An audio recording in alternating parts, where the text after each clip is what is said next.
Kasalukuyang tila inaalat ang 76ers sa kakabukas pa lamang na bagong season natin ng NBA.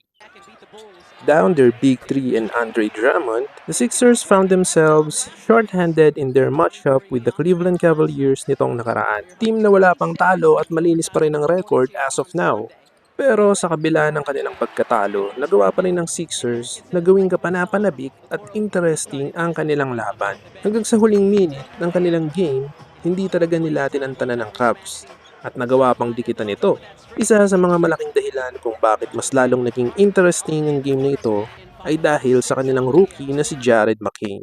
Ito ang unang game niya sa NBA bilang isang starter, kung saan nagpamala siya ng 34 points at 10 assists. Focus and talagang aggressive ang pinaikita niyang laro.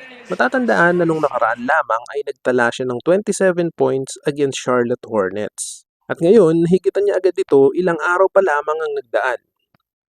Matapos ang kanilang 114-106 na pagkatalo laban sa Cavs, hininga ng panayam si Coach Nick Nurse about sa impressive game ni McCain at gaya ng inaasahan, puro papuri ang natanggap nito sa kanyang coach. Sa simula ng season, hindi malinaw kung magkakaroon ba ng pagkakataon si McCain na makapasok sa rotation ng team.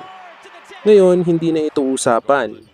Kahit na bumalik na ang buong lakas ng kanilang kupunan, napatunayan ng kanilang first round pick kung anong maiaambag niya sa parehong dulo ng court gamit ang kanyang energy at intensity.